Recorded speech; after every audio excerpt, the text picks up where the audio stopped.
मिला टाइम्स में खुशामदीद। मैं इस वक्त मौजूद हूँ पूर्निया में। पूर्निया के एक इलाके में जा रहा हूँ जो श्रीनगर का एरिया है। पूर्निया लोकसभा सीट इस वक्त बहुत ज़्यादा चर्चे में है, हर जगह इस पर बहस हो रही है और बहस होने की वजह यह है कि यहाँ त्रिकोणीय लड़ाई हो गई है।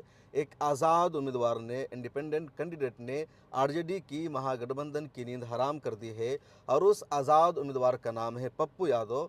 पप्पू यादव अवाम में बेहद मकबूल हैं। अभी तक जो रिपोर्ट आ रही है, जो सर्वे आ रहे हैं, उसमें पप्पू यादव को ही नंबर 1 यहाँ दिखाया जा रहा है। पप्पू यादव कांग्रेस के ही उम्मीदवार होने वाले थे, कांग्रेस उन्होंने ज्वाइन भी कर लिया था।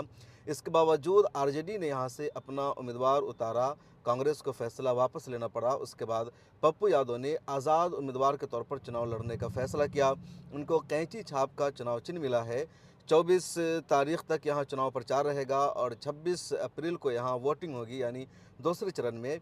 और अभी तक जो कुछ यहाँ नज़र आ रहा है उसमें पप्पू यादव आगे चल रहे हैं और इसकी वजह ये बताई जा रही है कि पप्पू यादव पूर्निया लोकसभा सीट से 3 मरतबा आज़ाद उम्मीदवार के तौर पर चुनाव लड़ चुके हैं। यहाँ के लोगों का ये मानना है कि पप्पू यादव ऐसा शख्स है जो बकरी के मर जाने पर भी हाजिर होता है। वो खबर खैरियत पूछता है, किराने में जाकर के 5,000 रुपया देता है और कहता है कि दूसरी बकरी ले लो, अपना काम करो। इसके अलावा जो दूसरे कैंडिडेट है वो हमारे बीच नज़र नहीं आते हैं।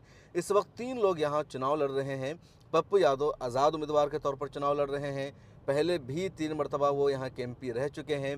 दूसरी कैंडिडेट आरजेडी की है बीमा भारती, जो इससे पहले जनता दल यूनाइटेड में थी और 4 मरतबा जनता दल यूनाइटेड की टिकट पर रुपौली विधानसभा से वो एमएलए रह चुकी है। 4 मरतबा चुनाव जीता हुआ है, वो पूर्णिया में आता है। और तीसरे उम्मीदवार है जनता दल यूनाइटेड के संतोष कुमार कुशवाहा। वो पिछले 2 मरतबा से यहाँ सांसद भी रह चुके हैं और उनके खिलाफ एक माहौल भी है कि उन्होंने काम नहीं कराया। अब इन्हीं तीनों के बीच मुकाबला है और इसमें पप्पू यादव आज़ाद उम्मीदवार के तौर पर हैं। जो आरजेडी की टीम है, जो आरजेडी के नेता हैं, वो बेहद परेशान हैं क्योंकि उनको लग रहा है कि जो मुसलमानों का वोट है, जो यादव का वोट है, जो दूसरे समाज का वोट है, वो सब का सब पप्पू यादव को जा रहा है।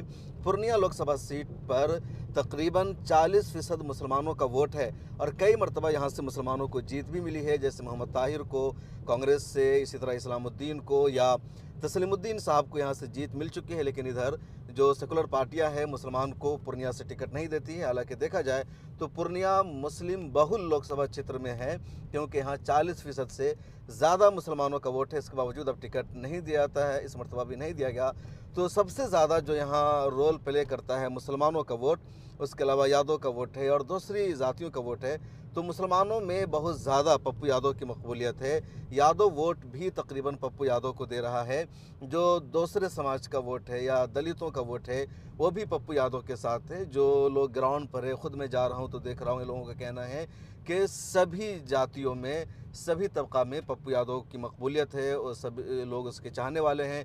ख़ुद पप्पू यादव लोगों के बीच जा रहे हैं। तो इस वजह से लड़ाई टफ होती जा रही है। जो आरजेडी के सपोर्टर हैं या जो आरजेडी के नेता आकर के यहाँ रैली कर रहे हैं, वो कह रहे हैं कि पप्पू यादव गठबंधन का उम्मीदवार नहीं है, बल्कि गठबंधन की जो उम्मीदवार है बीमा भारती है, तो उसको वोट मिलना चाहिए, उसको जिताना चाहिए। पप्पू यादव को लोग क्यों वोट दे। इधर पप्पू यादव कांग्रेस के उम्मीदवार तो नहीं है, लेकिन हर जगह जनता के बीच जाकर ये कहते हैं कि मुझे राहुल गांधी का और प्रियंका गांधी का आशीर्वाद हासिल है, उनके सपोर्ट से मैं चुनाव लड़ रहा हूं, उन्होंने मुझे ऐसा करने को कहा है। जीतने के बाद मैं कांग्रेस में ही रहूंगा, कांग्रेस से अलग नहीं जाऊंगा। और ये जो जुमला है पप्पू यादव का, वो सबसे ज़्यादा वोटर्स को उनकी तरफ राग़िब कर रहा है क्योंकि वोटर्स को लगता है कि पप्पू यादव जीते या बीमा भारती जीते, दोनों गठबंधन के ही एक तरह से उम्मीदवार हैं। फ़र्क इतना है कि आरजेडी ने पप्पू यादव को यहाँ से चुनाव नहीं लड़ने दिया और फिर पप्पू यादव को आज़ाद उम्मीदवार के तौर पर चुनाव लड़ना पड़ा है। तो ये पूर्निया का पूरा समीकरण है, ये पूर्निया की सूरत हाल है। जो पिछला चुनाव हुआ था 2019 का, उसमें जनता दल यूनाइटेड के उम्मीदवार संतोष कुमार कुशवाहा को तकरीबन 54% वोट मिला था, यानी 6.5 लाख। और कांग्रेस के उम्मीदवार थे उदय सिंह यहाँ से, हालांकि वो कांग्रेस आने से पहले बीजेपी में थे, उनको सिर्फ 3.5 लाख वोट मिला था, 32%। तो तकरीबन आधे मार्जिन का फ़र्क था कि इनको 32% वोट मिल रहा है और एनडीए के उम्मीदवार को 54% वोट मिला था। और जो भी कुछ वोट मिला था उदय सिंह को या कांग्रेस के उम्मीदवार को, वो तकरीबन मुसलमानों का ही वोट था, किसी और का वोट नहीं था। अब इस मरतबा पप्पू यादव बीमा भारती और संतोष कुमार कुशवाहा के दरमियान कांटे की लड़ाई है। अब देखना है क्या होता है।